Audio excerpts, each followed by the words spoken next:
Hello there and welcome to our monthly Facebook Live class. I hope you guys are having an awesome Wednesday. I do these classes the last Wednesday of every single month in this Facebook group.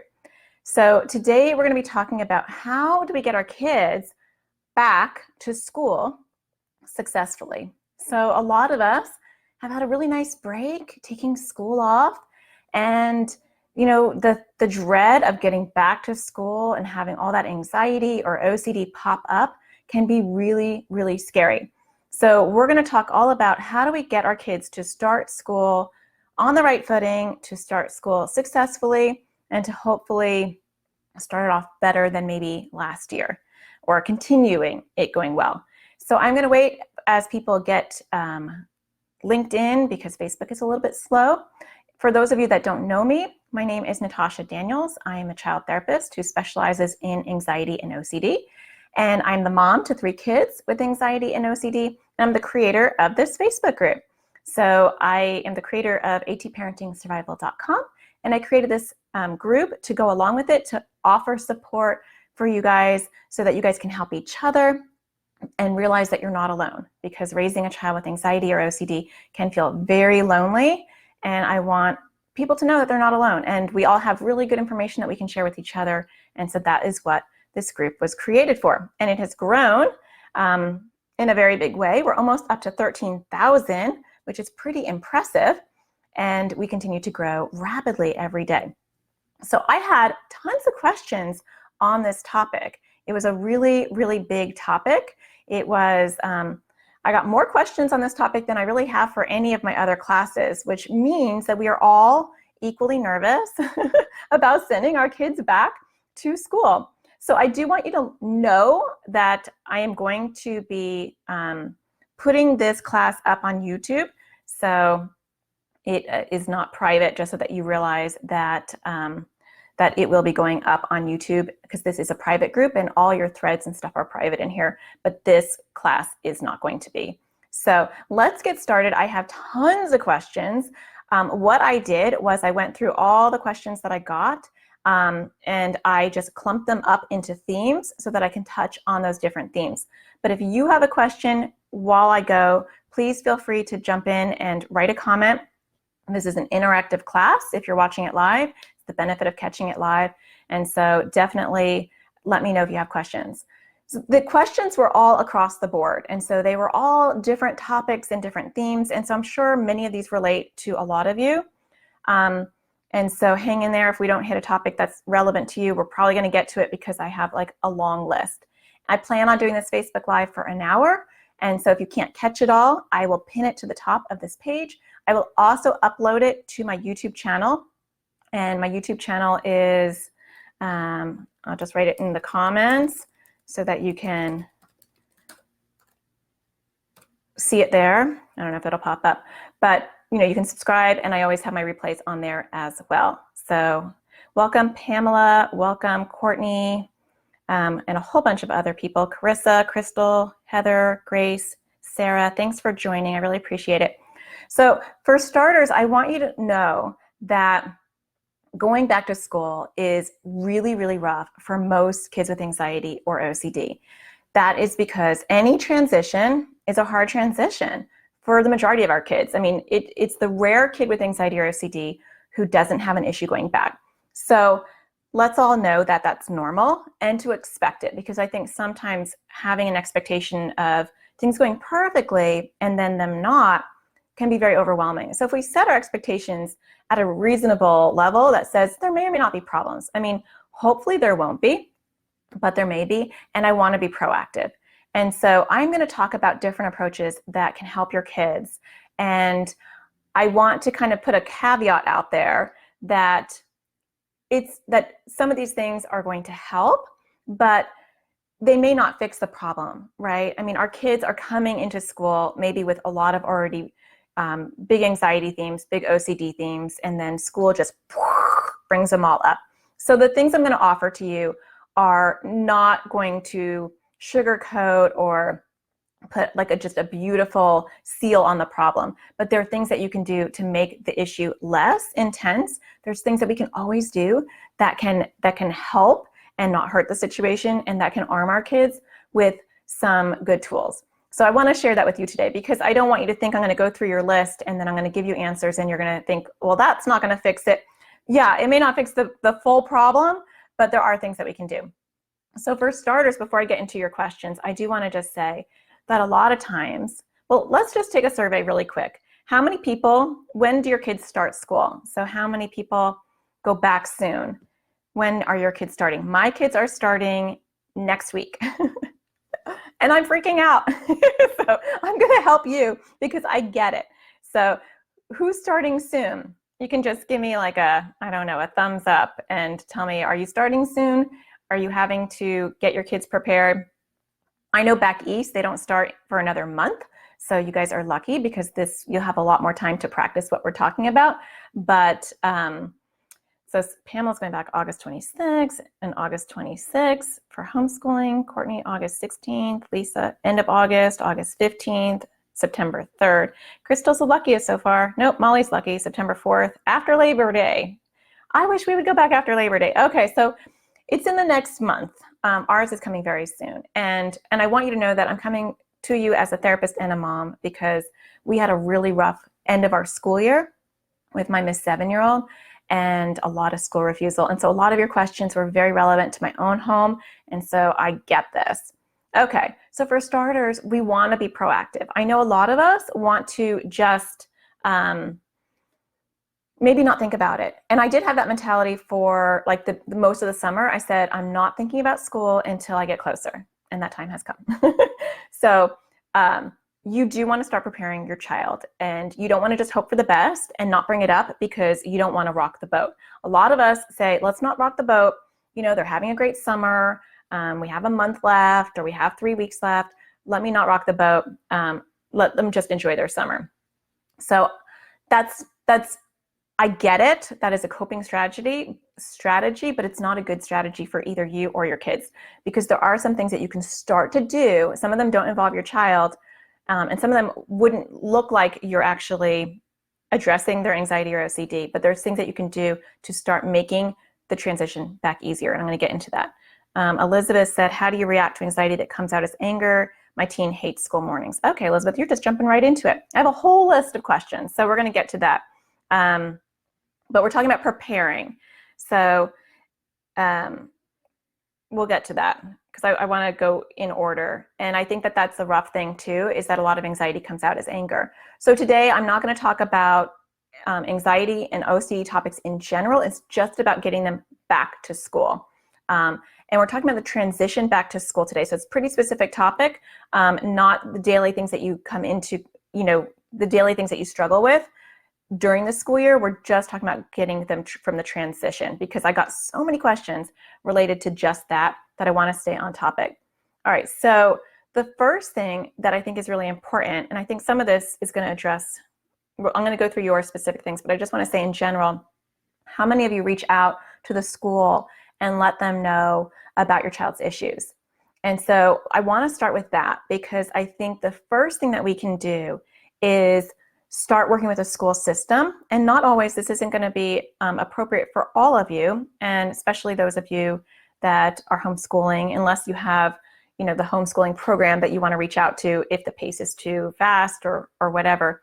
But how many of you have, in the States, we call them 504 plans or an IEP or things like that? Even if you don't want anything like that, those are formalized education plans that allow the school to make accommodations for your child that they can't give to every child. So a lot of us don't have those, because our kids, if they have anxiety and OCD, more often than not, are really good students. I'm going to stereotype, so this isn't everybody, but on a whole, a lot of us have, really good students. They're academically doing well. They're not a problem. They're not a squeaky wheel. And so they get missed. Now, I know some of you have kids that aren't like that, but a lot of us do. And so when we go to the school's like, your child's like a straight A student. They're a model student. The teachers love them. Why? We don't need to do any accommodations, right? Molly said she has a 504 for anxiety and ADHD, no learning disability. That's awesome. I mean, that's really good that you're able to get a 504. And so even if you don't have those plans, I don't have those with my kids, but don't be afraid to reach out to the school, and at the very least, email the teacher and say, hey, can we meet before school starts? And so depending on when your school starts and when the teachers get back in, that is not a bad thing to do. If anxiety or OCD shows up at all in the school environment, that can be very helpful, because you don't have to do this alone. And even if you have an administration that's not maybe like anxiety or OCD friendly, which unfortunately that's the case for a lot of them, you can still reach out to the teacher who's going to be with your child, depending on their age, maybe the entire day or a component of the day, and you can try to have a meeting with them. So Pamela said, all honors, but have a 504 turning into an IEP for late August, OCD, ADHD, GAD, and you said 504, yeah. So that's lucky too that you have a 504, because it's sometimes really hard to get. But I do want people to know that even if you don't have that, you can reach out to the school. And so depending on the level of your child's anxiety or OCD, you might want to reach out to the administration or to the school. So I'm going to use me as an example through this, and I am by no means perfect. And I think that's kind of why I like to help parents, because it's a messy thing, and it's good for you to see that here's a therapist that specializes in it, and it's messy for me too. And so I don't know, next week could be really, really messy for me. But there are things that I'm doing to help my child, and there's things that I'm doing to help her in the school environment. That doesn't mean it's going to go well. And if it doesn't go well, that doesn't mean that it's my failure. It doesn't mean that it's your failure. It doesn't mean that you didn't do enough, didn't prepare enough, didn't talk about it enough. It just means that your child's having a hard time. And I think that's the important thing with anxiety and OCD, is to realize that our kids are going to have a hard time. And that's not a reflection on our parenting or how much or how little that we did for them. So I do like to just mention that. I think it's an important component when it comes to school refusal or school anxiety or OCD, school struggles, is a lot of times the administration, the school, not always, but sometimes they'll look at us like, what are you doing here? Why aren't you fixing this? And I think it's important for you to hear in our community that we get it. It's not your fault. And there's only so much that we can do. But there is a lot that we can do. Doesn't mean that's going to go well. So I reached out to my daughter's teacher for next year. And I said to her, she has some issues, and I really feel like it'd be beneficial for me to meet with you and go over them before school starts, so that you know what's going on and we can prepare for it. And she was really nice, and she emailed me back, thankfully, because you never know, right? And she said, oh, well, of course, let's have a meeting. And then the other part is then talk to your child. And so I talked to my child, and she's only 7, but she's 7 going on 30. She's very mature. And I said to her, I have made a meeting with your teacher to go over these struggles. Now for her, that's very comforting, and that is like a big sigh of relief. For some of your kids, that may not be. For some of your kids, that might be embarrassing. They may not want you to intervene. And so it's going to be different for each child. But with her, I said, I want you to think about the things you want me to tell her, the things that are important for her to know, the things that you want to hear. And so I'm empowering her before we even get to school, so that she feels like she's supported. Most of her anxiety shows up at school. She has social anxiety. She has OCD around pee. And so she has to pee like 1 million times a day. She lives at the nurse. The nurse and her were on first name basis. She can't eat in the cafeteria because she has emetophobia, and she's afraid she's going to throw up. She has celiac disease, and so she sometimes legitimately doesn't feel well after she eats. And so all last school year, towards the end of the school year, she was eating in the nurse's office, and then eventually in another teacher's class. And so that's a lot. That's a lot for a teacher, right? And it's all going to be in her class. So she's going to see her crying all the time. She's going to see her wanting to go to the nurse. She's going to see her going to the bathroom multiple times. And I want her to know that it's OCD, because if somebody else has to go to the bathroom and they're wiggling around, she will feel like they're contaminated and she will freak out. So those are some big issues. So I asked her what she wanted me to talk about, and then she wanted to go with me. And so she's like, Mom, I want to go too, because I want to hear what she's going to say. And I thought about that. And so you want to think about this with your kids. One, see if you can schedule a meeting. I think that's so important for most of our kids, even your teenagers, if they really have debilitating anxiety or OCD. At the very least, maybe write an email to all the teachers. It is important if it's showing up at school. Now, my 15-year-old has social anxiety. It doesn't show up at school usually. She did have an issue where she was in advanced English. She was supposed to be going into advanced English and she couldn't. She was getting overwhelmed. So I emailed her counselor, who I don't have a relationship with, and just said, hey, she has a diagnosed anxiety disorder. Can you get her out of this class? But I didn't email all of her teachers because it doesn't typically show up in her classroom. She doesn't seem to need any accommodations. So think about your kids and what things show up at school and what things could you help them with proactively. Because the more we plan and we proactively kind of smooth things out, that's not accommodating or enabling. It's, they have to go for 7-8 hours a day and they have to learn, and there's so many things they have to navigate that if we can reduce their anxiety or OCD, that's good. Now, we don't want to over-accommodate in the sense that we're making all these accommodations for their anxiety or OCD, but it's baby steps. Maybe they're not ready to, like my daughter's not ready to go back into the cafeteria. That's not part of the plan. But I don't want her going to the nurse, 5, 10, 100,000 times a day. I don't want her calling me 500, 10,000 times a day. I know that's not a number. So you want to, do your goals and make them realistic. And so if your child couldn't function at school for a full day, they're probably not going to function for a full day going into the next school year. Or if they couldn't go into the cafeteria, then they're going to start off with that as well. So I think having realistic expectations is really helpful. And then, do you bring your child with you to that meeting, or do you keep them home? And I talked to her, she wanted to go, and then I thought about it, and I was like, I really want to have a frank discussion with this teacher. And so I said, it's better if I just go myself, and then there's meet the teacher night, and you can meet with her, and I can talk to you. And she said, that's fine. So talk to your kids. But that is the first step that I would recommend.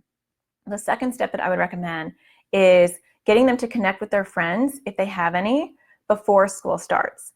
So, and I'm telling you this, but I haven't done it with my kids. So do as I say, not as I do.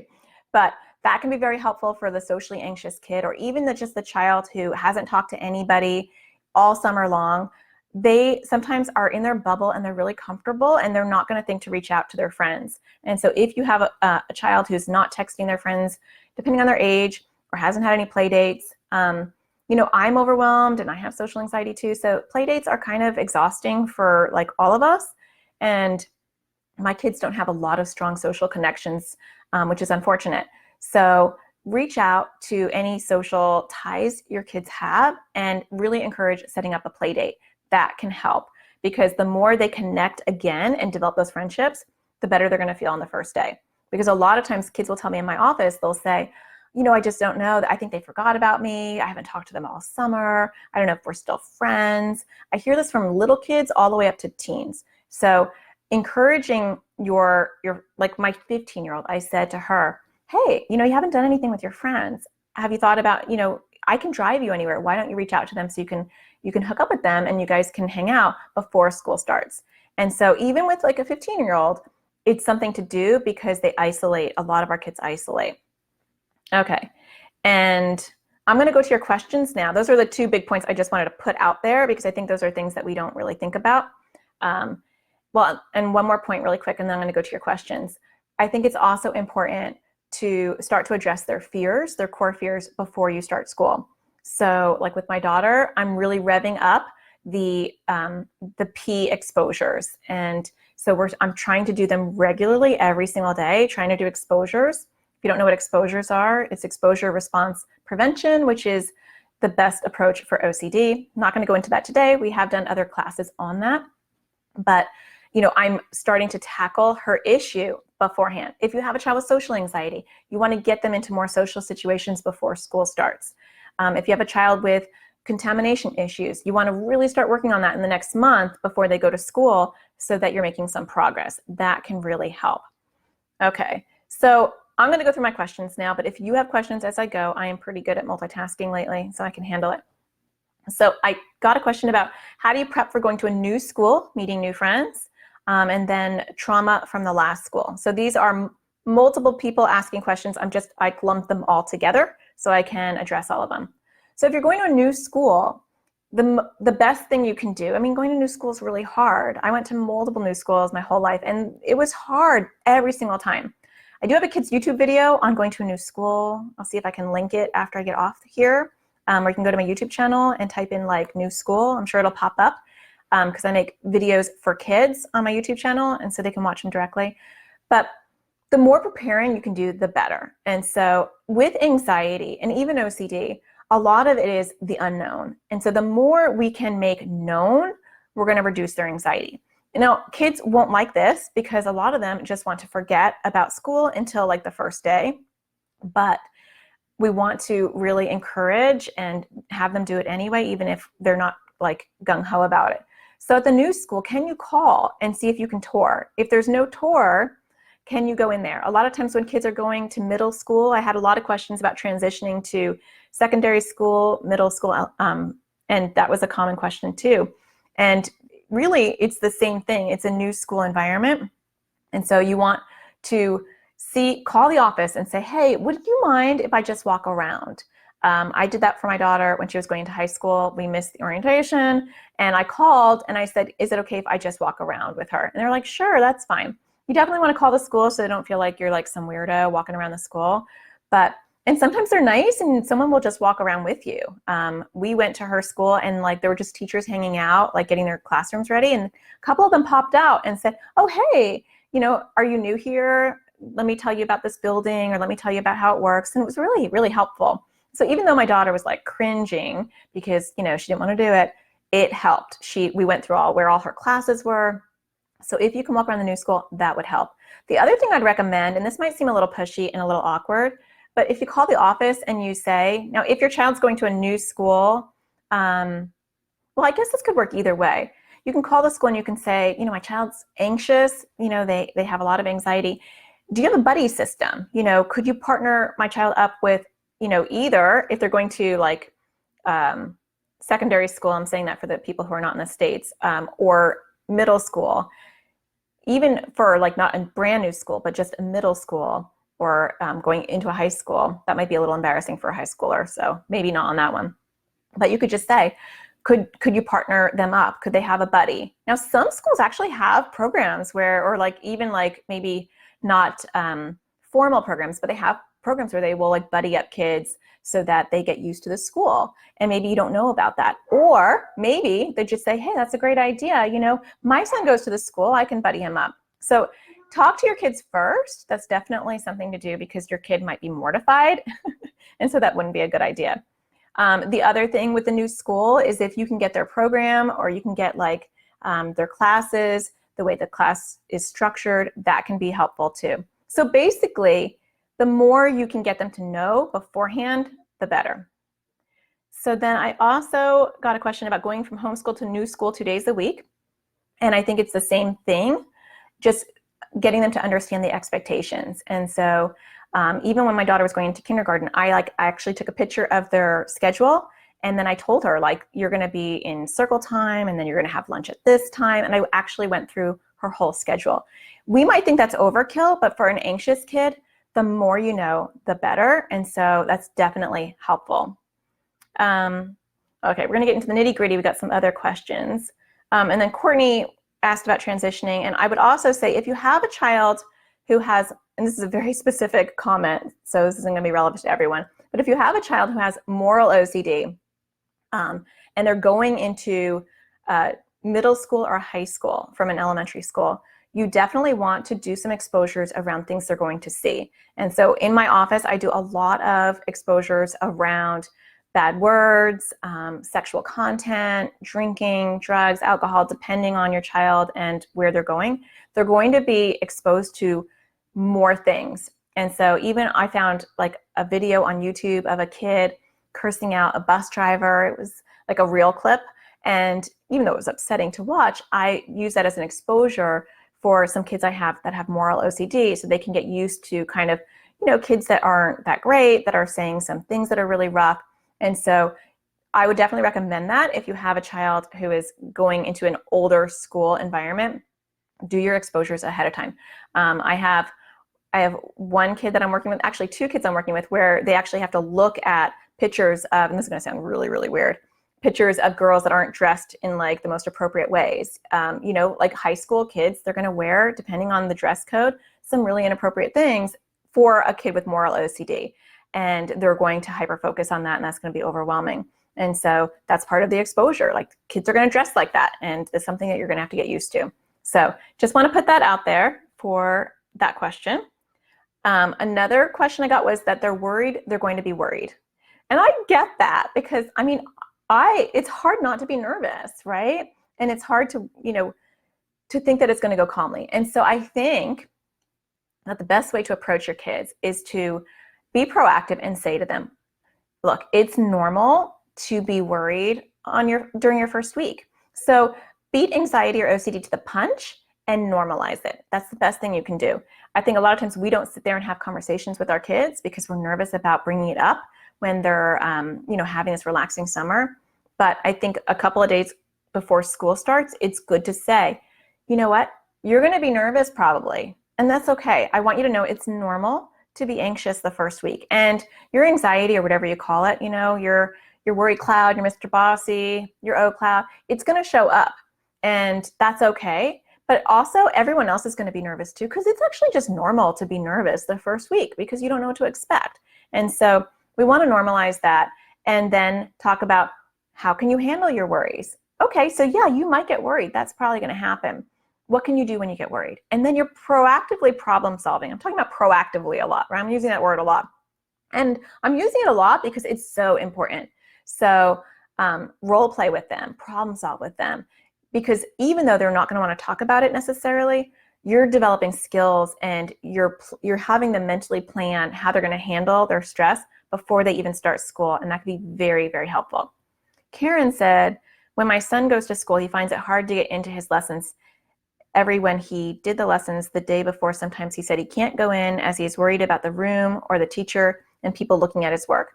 Okay, and so that would be an example, and I'm not going to go into everyone's specific issues, but that would be a good example of something that you would role play with him, or you'd problem solve.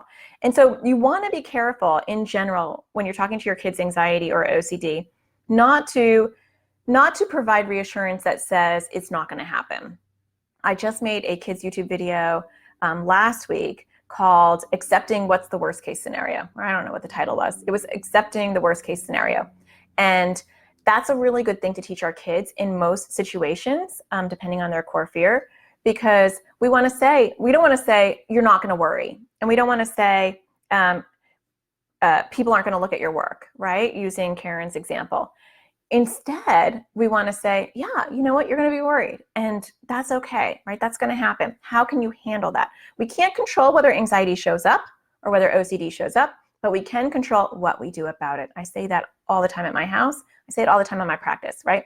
We can't control if it shows up, but we can control what we do about it. And so we want to convey that to our kids, because when it shows up, we don't want panic, because they're like, oh my gosh, it's showing up, and I thought this wasn't going to be here. I thought I was done with this. No, we want to be like, yeah, hello, I knew you were going to come, and now I know exactly what I'm going to do with you. So for Karen, you'd want to talk to him about, yeah, people might look at your work. What's the worst thing that can happen if they look at your work, right? Or what's the worst thing a teacher can do? And then you problem solve with it. And you don't want to say necessarily, oh, teachers won't do that to you, or oh, kids won't do that to you. I normally soften it with, I say, yeah, that likelihood of that happening is probably pretty small, but if it did, how can you handle it? And then you help him with that. So it's all about really giving them those tools and skills that I talk about all the time in the school environment. Okay, so Sophie had asked, do I tell the teacher about OCD? That's a really good question. And I think she was told by the administration not to tell the teacher that they cover it in education. Please. Not to be negative, but give me a break. I mean, even a lot of therapists don't understand OCD. So the fact that your school understands OCD is like slim to none. Definitely tell the teacher. I recommend either having a meeting or writing out, if you have a therapist, I know Sophie, you don't, but if you have a therapist, ask them. If you have an OCD therapist, ask them, can you write a clinical summary just explaining my child's struggles and things that would help in the classroom? I do that all the time for the kids I work with because I want to help the teacher understand. You can meet with them and say, this is what OCD is. I'm going to meet with my daughter's teacher, and I'm going to say she has OCD, and I'm going to talk about P, and she's not going to get it. She's going to be like, that's not OCD, right?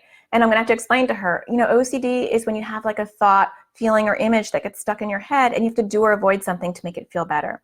It's not about getting clean necessarily, right? So if you feel up to it, be the educational voice for your child and for all those other children out there that teacher is going to have, and educate. Because if we can all do our little part in educating the world will eventually get what OCD actually is. So I would do it because it's going to show up in her class, because I know her themes, because you're in my community. And so Sophie, I know you well. She's going to have themes that are going to pop up because she has issues around books. That's going to come up in the school environment. Her OCD is not just, hiding at home. So I would definitely recommend telling the school. Christy said, what if my son's OCD is in remission levels? Do we still tell the administration? We know he will always have it, but his exposures are down to a level 1 or 2. Well, first of all, yay, Christy, that's awesome. I don't think so. I am in the same boat, not to keep talking about me, but I totally relate to all this. My 9-year-old, his OCD is kind of in remission as well. And I was just thinking about that too. I was like, should I email his teacher? But he's not really having any issues. And so, no, I don't think you have to, especially if you think that it's not going to pop up. And then if it does pop up, you can contact the teacher. I had to do this last school year at the end of the year and have a meeting with the teacher. But I would say no if it's in remission. It's not like you just have to put a billboard on your child and be like, I have OCD or anxiety. If it's not impacting school at all and your kids don't need it, just like my oldest, then I don't think you need to reach out. So, and then Sophie also talked about picking in class. And so a lot of us, a comorbid condition is BFRBs, body-focused repetitive behaviors like picking, pulling, biting. Those are things that a lot of our kids do as well. And that's also a really good thing to talk to your teacher about, because we need to give our kids tools. And a lot of times if our kids bring in fidget toys or chewing objects to help them, they're taken away. And so my daughter, my poor kids, they all have issues. But when you have 3 with anxiety and OCD, pretty much cover every single theme. But my Miss 7 had terrible picking. She was like ripping up her forehead in kindergarten. And I met with the kindergarten teacher and I said, she has to have fidget toys. These are the things that I give her so she doesn't pick. And if you see her picking, please don't tell her to stop. That's a whole nother episode of how to handle BFRBs. But can you hand her like one of her Munchable bracelets? And so we had all these tools in place. And so you definitely want to reach out to the teacher and at least to get permission of what will be acceptable in your class, because he needs to have something or she needs to have something. So, and a lot of times we want to find things that aren't as obvious because the other kids get upset, and then our kids, if they have social anxiety, feel uncomfortable. So try to find things that they can have maybe on their desk. A lot of times you can take putty or slime, not slime, but definitely like therapeutic putty, like Aaron's putty, and you can stick it on the bottom of the desk, and then when they're feeling fidgety, they can pull it off and they can play with it and they can stick it back on, and their peers don't have to know. Because a lot of times our kids start to feel very self-conscious with these accommodations. So that's another suggestion, and you want to get the go-ahead with the teacher. Okay, so I'm going to keep going through this list because it's actually a big one. And if you have questions as we go, feel free to leave them. Someone asked that their child is worried about feeling shy. And so again, that's a really good example of role playing and talking about it. And first, validate it. Whenever your kid says, I'm worried about blah, blah, blah, don't go into solution mode first. You always want to take a step back and you want to validate it. And you want to say, I know that can feel really hard when you're shy. I get that. And then what's the worst part about talking to people? So don't just jump in. First, we want to get to the core fear. And if you've heard me talk before, I always say that, right? Because a lot of times we don't get the problem completely. Shy doesn't tell me a lot. What does it really mean? And then find out what that issue is. And I have done Facebook Lives on social anxiety before. You can look at those because I talk about how to get kids to talk. And so if he's like, I don't know how to talk to people, then I'm going to focus on bouncing conversations back and forth. I don't know how to, I don't like when the teacher calls on me. Okay, then I'm going to talk about that. So ask more questions and then problem solve the answers. So by the way, these comments are delayed, so I'm sorry that I'm not receiving them right away. Karen said school are saying to me that if he doesn't start going in all day to school, Within 2 months of going back to school, I have to find him a new school as the school doesn't understand him. They're just saying they can't deal with him as this has been going on for 2 years. That's horrible. And I am sorry to hear that. That's not fair or cool. And I don't know what your legal rights are. And I don't know if you're going to a private school. It might, and I don't know if you're in the United States. But if you're in the United States and you are in a public school, I would reach out to an educational advocate. And there are educational advocates in most states. So if you just type in your state and educational advocate, something will pop up hopefully. And if you're having a hard time, you can make a comment after this and I can try to find, there's a website that lists all these educational advocates, and maybe you need to get some legal help because that seems like that's not okay. Francis said, how do you help your 8th grader? She's just afraid of everything, scared of the unknown, mean kids, not eating at school because afraid of weight, because teen girls are talking about body image. She's terrified to returning school. She has GAD. That's a lot. I'm sorry to hear that, Francis. So you want to break them down. Talk to her about mean kids. How do you handle mean kids? You know, I always say there's a sprinkle of mean kids wherever you go, and how can you handle them? We can focus on the mean kids, or we can focus on becoming friends with the nice kids. And it depends, because sometimes the mean kids, it turns into bullying, and that's a totally different thing. But I think sometimes sensitive kids, and I myself and my 7-year-old included, we hyper focus on the mean people, and we kind of, that's all the attention we put on is just the mean people, the mean comments, and we don't focus on the good things that are happening or the nice friend that we have right here. And so I don't know what her situation is, but then not eating at school because of weight, it's a totally separate issue I'm not going to get into, because that we can go on that for a long time. With body image, she was terrified of returning to school. I would start working with her on body image though. And if you don't have a therapist, I'm not sure if you do, Francis, that might be good to get a therapist that works with body image and can help with that, because 8th grade is that really risky year, and it's scary how many teens are not eating at school. That does bring me into another question, because someone had talked about kids not eating at school because of the fear of throw up, and that was another one. Just I want to make sure I hit everyone's topics. And fear of throw up is a very big school refusal theme. It's one of the top, I would say probably the #1 reason why there's school refusal. There's other ones, but that's definitely #1. And so if you have a child who's completely doing school refusal because they're afraid of the cafeteria, that tends to be a trigger point for kids with emetophobia. I always say when it comes to school refusal, that was another very big question, was school refusal, setting goals, incentives for school aversion, separation anxiety, fear of getting sick, won't eat at school. So those were all the kinds of questions I got around school refusal. And I think the important thing with school refusal, I'm going to switch to that topic because I want to make sure I get to it before we end, is finding out what is your child's core fear around school refusal. A lot of times kids will they'll throw out answers like, it's boring, it's stupid, it's just funner at home, I just want to be with you. Those are great answers, but they're not the problem. So you want to keep digging, digging, digging. What's the worst part about school? If I had a magic wand, if I had a magic wand, you know, and I can wiggle it around and get rid of anything at school, what would I get rid of?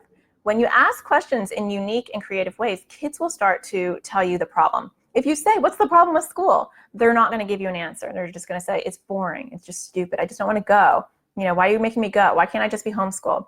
But if you say things like, what's the worst part about school? If I had a magic wand, what could I get rid of for you? Even if it's unreasonable and it's impossible, let's just pretend for right now. So you want to figure out what that core fear is.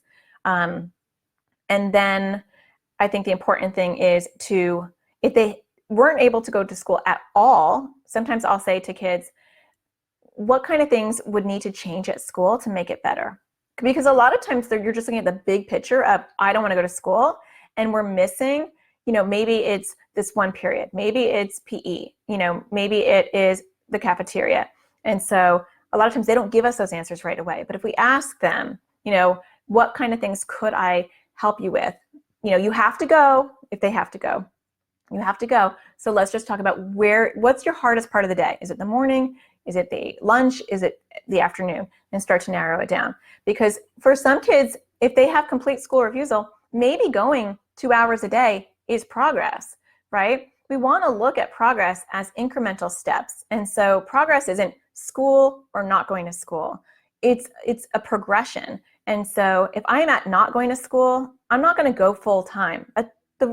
Realistically, that's probably not going to happen. I mean, maybe, but realistically, probably not. And so setting up smaller goals. Can you go 2 hours a day? Can you go 3 hours a day? And then I'll pick you up at lunch. Or if you don't like going to the cafeteria, how about I just pick you up for lunch and bring you back? And then eventually you work on that in slow incremental steps and you get them back to the cafeteria or whatever else they're avoiding, because avoidance isn't, the end result. It's not the end goal. It's not the end solution. But also there's a lot in between. And I think sometimes we're so worried about over-accommodating, over-enabling, and we get a lot of people who don't get anxiety or OCD who are just like, just punish them or discipline them, or, if they don't go to school, they'll threaten you or they'll threaten your kids. And that's just not realistic, because anxiety just grows when people feel pressured. And so finding that balance, which I know is super hard, and getting those skills built and incrementally getting them to go back to school would be good. Like I said with my daughter, I'm not going to make her go to the cafeteria. That's not one of my first goals for her, because I just want her to go to school and not be on a first name basis with the nurse. I just don't want her to be on a first name basis with the nurse. That's all, that's my goal. And I don't want her to be crying all day. I want her to be happy. I want her to have friends. She was missing recess. She was missing PE. She was missing art because of her anxiety. So for motivations and incentives, that kind of feeds into that really nicely. Incentives are very helpful. And so I know a lot of times people think that it's not a good thing, and sometimes I think people incentivize their kids without giving them skills. And so that's where it goes wrong. A lot of times we either punish and say, if you don't go to school, you're not going to be able to do anything, and I'm taking away all this stuff. And it doesn't motivate you, because if I was afraid of sharks, which actually I am, and you told me I had to go swimming in an ocean, and if I didn't, you were going to punish me, I'm sorry, the sharks are still going to win out and you're going to lose, right?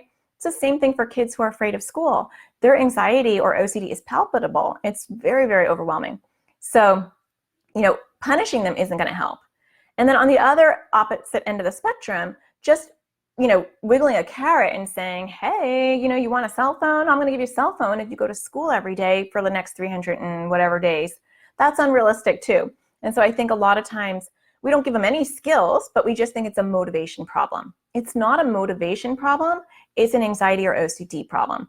And so we want to give them the skills. We want to be proactive and talk to the teacher or the administration and do all those things that we can. And then on top of it, a little bonus does not hurt at all. In fact, I think it's the thing that changed my daughter's progression was when I started to implement some rewards into her doing little things. And so incentives are not a bad word. They're not a 4-letter word. Well, obviously, I don't know how many words, but it's not. But it's a good thing as long as you don't forget the skills involved, right? And if you incentivize, do it in very small steps. So like with my daughter, at first, she really wants these wheelies. Do you know what wheelies are? They're bad. They're like shoes that actually have roller skates on them. They're probably very heavy and not good for the ankles. She's always wanted a pair. And so I was talking to her because I'm very concerned about this upcoming week, because we did not leave on a good note. And so it's like, oh my gosh, what's going to happen? And I said, you know what? So I was getting her sneakers and she goes, are these wheelies? And I'm like, no. And then I thought, she really wants wheelies. And I said, how about if for the first week you go to school and you have a great time? That's ridiculous. You can get wheelies. And my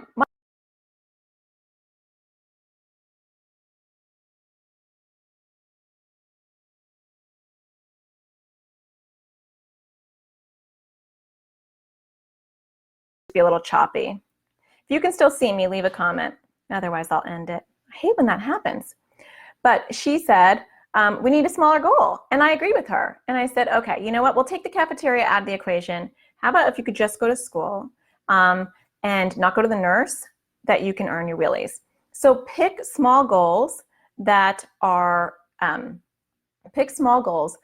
obtainable for your child, because the idea is that we want them to be successful. We want them to feel a win. We want them to have a win. And the first couple of weeks are the most important. Out of all the weeks, the first couple of weeks are the most important, because that's where they're setting up their expectations, they're setting up their habits. And so definitely over incentivize the first few weeks with small goals, okay? Not big goals. All right, so it looks like you can still see me, so hopefully. Karen said, how can you get the school to understand that they need time to get back in full-time, as his school says they can't keep doing it part-time as they are full-time school and you're in the UK? That's rough. Yeah, I don't know how the UK is. That's unfortunate. And I think maybe sending them to some resources. There's OCDUK, I think, .org. Maybe reach out to them and see if you can get their support. I think it's OCD UK, because I'm not sure how to navigate the school system there. But I think giving them some resources would be really, really helpful. Okay, well, I wanted to get to a few more questions really quick. And if you have questions and you actually can see me, feel free to leave them as well, because we have just a few more minutes. I want to make sure I haven't missed anything. So somebody said they're worried that they don't have enough support. I think if you're worried that you don't have enough support, reach out to the administration, be a squeaky wheel, advocate for your kids, get the support, teach them about anxiety or OCD, print out things from the International OCD Foundation's website so that they actually have a, I'm going to put it on here, internationalocdf.org. They actually have a new website called like OCD in the Classroom or something like that I'm not sure of, but so I can't link that, but go to their website and they have classroom resources, how to educate teachers and administration. That's super helpful and very needed. And so hopefully that would help as well. Someone was asking about college admissions and comparing themselves to others. That's a bigger topic. I'm not going to get into that, unfortunately. Returning after being hospitalized, same person asked that. I would definitely ask, I'm sorry, I'm reading Kim's question at the same time. I would definitely talk to the school administration if you haven't and let them know that she was hospitalized, she's coming back to school, maybe develop a 504 plan. You definitely want to get those supports in place before she goes back to school so that she is going to be well supported in the school environment. A lot of times I will have kids have kind of free access to the counselor. The counselor knows that they've been hospitalized, knows their issues, knows their triggers. Get the discharge paperwork from the hospital and give it to the school counselor if you have one. That can all really help. Kim said, how to prepare for lockdown chills. Kim, did you see the podcast that I had like 2 weeks ago? It was all on lockdown drills. I actually had the author of the book, Lockdown Drills. I think it's actually called, no, her book is called Lockdown. And she talks about how to prepare kids for lockdown drills. And she was phenomenal. And so I will link that if I can remember after I get off this live. So, but you can always go to atparentingsurvival.com. Here, I will just put my website in here, and it's on my website. So if I forget, but I'm like Dory from Nemo. I have like no memory, but I will try to link it. So, but that's my website as well. It was really, really good. I mean, she gave me advice that I did not even think about with my own kids. So super helpful. Let's see, how to help them sleep and eat better. I think getting them on a routine before school starts can be really, really helpful. So like my kids have started to go back to going to bed earlier. We are doing bedtime like it's school time, because they were on like a late schedule. They were going to bed at like, my kids are little, they're 7 and 9. So they were going to bed at like 9:30, and we're getting them back to going to bed at 8:30 because they both get exhausted. My 15-year-old, not so much, but she's a vampire. So I probably need to, like, even with her, start turning her nights and days around. So I think the problem is people don't start preparing their kids before school starts. And with the teenagers, we just let them run amok, which I do with mine. But then it's time to rein them back in. And so like this week, I should tell her, that she needs to go to bed before midnight. So you want to get them on that routine sooner. Let's see. And then constant bathroom trips, fear of embarrassment. That's very much like my daughter. And what I do for bathroom trips, a lot of our kids have a major worry about peeing. That's actually a common theme. We've been doing pee challenges at my house to see how long my daughter can go without peeing. And so we've been keeping track in a little journal, and now she's doing it mentally. And so we can do like 3 hours or 4 hours. And then we say, that's half a day at school. And so that's really helped her know that I can stay, all morning at school and not have to pee. It really depends on what the core fear is around peeing, because everyone's different. But with her, it's, fear of embarrassment, probably similar to your daughter, like she might have an accident. So you can do something like that. And then how do you help them throughout the day when you aren't there for just right OCD? I think the key is you don't. And that's the hard part, is really a lot of times we want to empower our kids to help themselves. And so focus on giving your kids skills. I mean, even when I'm working with 5 and 6-year-olds, I am working on them helping themselves so that they can learn how to cope with it. And then the last question was, how do you deal with after school meltdowns? Not about transitioning to school, but I'll just quickly talk about that. I think the important thing is to let your kids completely like decompress when they come home, and maybe have a decompression kind of plan. So when you come home, go to your room, I won't talk to you, or go in your beanbag, put your headphones on, watch a funny show or something, and get them to switch that channel in their brain. That's not going to take care of the meltdowns completely because they're coming home really stressed, but it could help. Okay, well, I'm not sure if I'm still streaming. I think I am, but I hope that you have found that helpful. I do these weekly classes. I do in this Facebook group, I do them once a month, the last Wednesday of every month. And so join me again. Wait, Courtney had a question, so I'll just stop for a second. With Moral going into junior high, will it not be something you can really prepare for? Any advice? You can prepare for that. Like I talked about before, I don't know if you caught my answer to that before, but you do want to do some exposures around the things that they're going to see. And so when you do those exposures, you're preparing them in advance of this is what you're going to see, this is what you're going to be around, and it does preemptively help a lot. So I would do that. So if you enjoy these classes in my AT parenting community, Courtney's a part of the AT parenting community, I do them weekly. And so we really get to know each other because every Friday I do these classes and they can catch the replay, they can ask questions and then catch the replay, or they can join live. It's also on the atparentingcommunity.com website. And so that's part of the perk of being an AT parent member. And so if you're interested in getting more support, I would love to have you over there.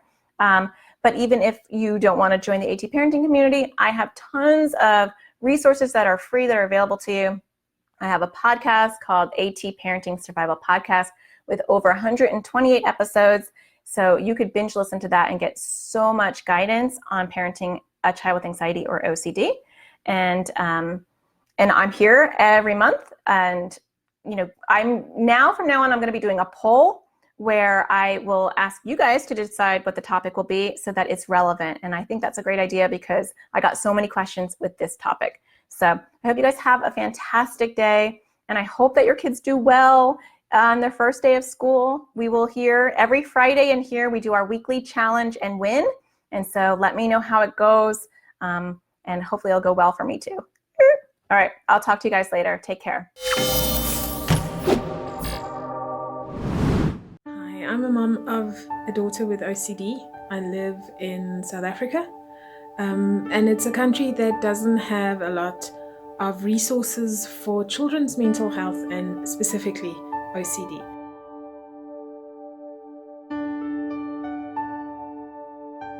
I really was at my wit's end on how I'm going to support my child, how I'm going to do ERP, how I'm just basically going to parent a daughter with OCD in a country that has little to no resources.